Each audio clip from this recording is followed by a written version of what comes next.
Choke, no joke. Yeah. It's choke, no joke. Let's go. Choke, no joke. Chicken choke, no joke. Choke, no joke. Niggas choke, no joke. I rap, and that was a joke. It was a big fucking joke. Pause. I'm not gonna cry right now. I'm sorry. I'm sorry. That was a big joke. To who? To a lot of people. To a lot of people. So basically, I'm gonna go from here. Dancing, yada yada.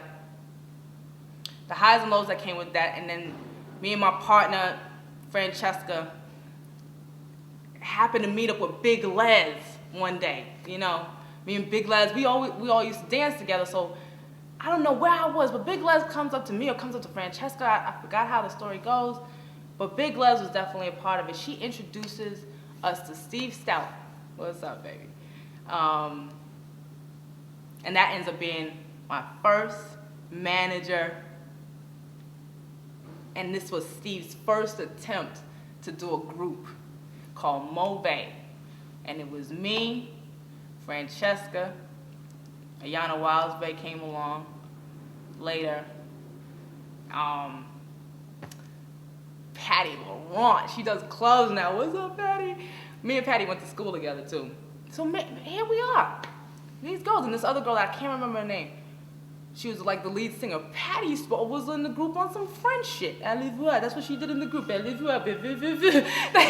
like, yo, I was like the rapper, and Francesca was the rapper.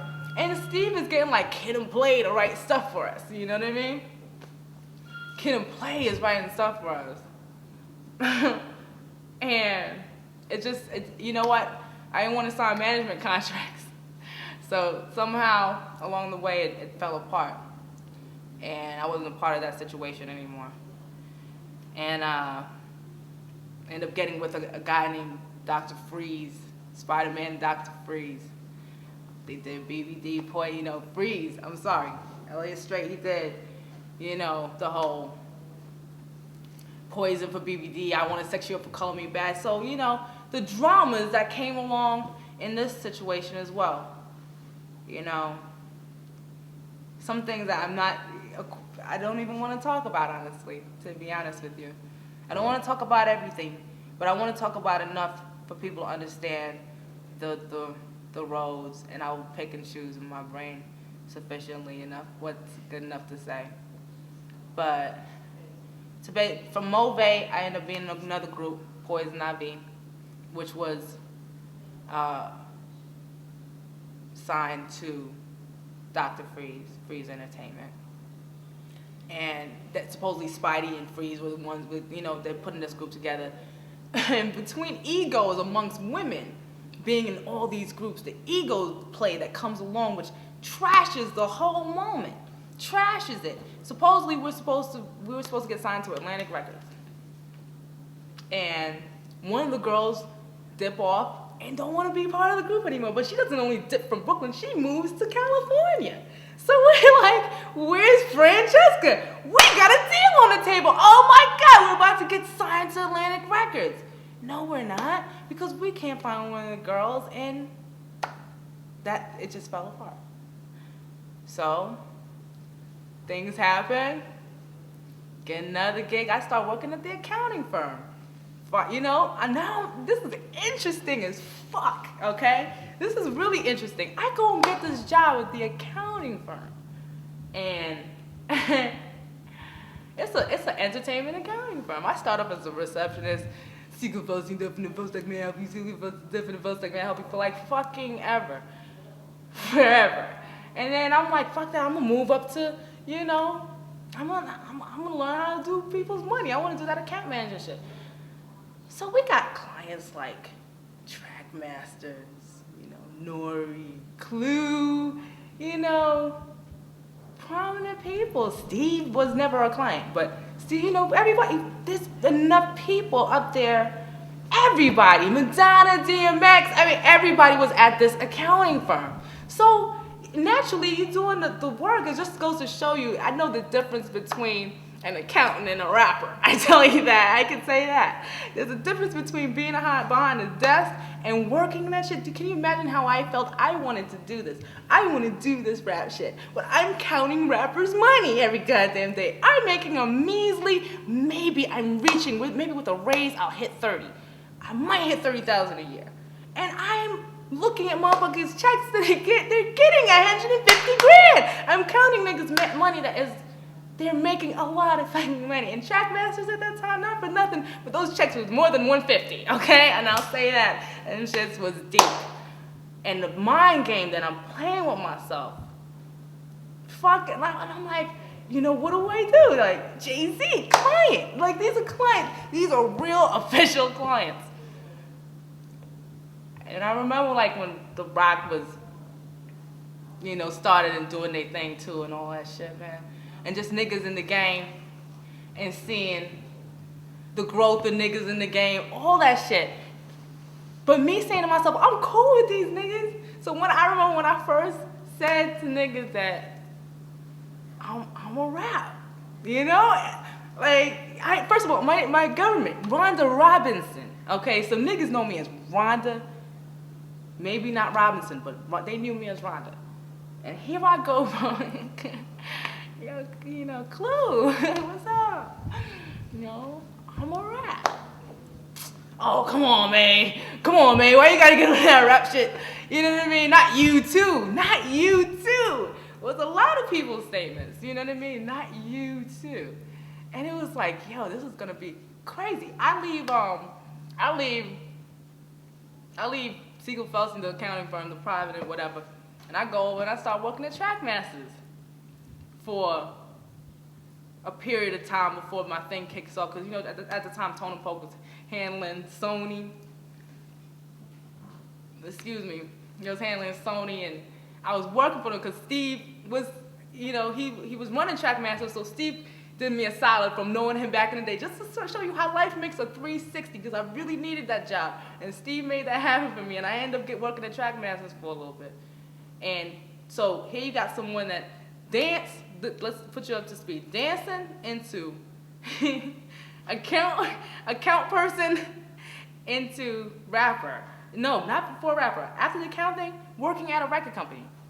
And now that, you know, Tone and Polk, not to say that they were one of my accounts, but it was a joke. I remember, like, talking to them, like, yeah, I'm gonna do this right. Yeah, you gonna sign a D-Dot, Crazy Cat. They was handling, you know, Columbia at the time, Soul Sony thing.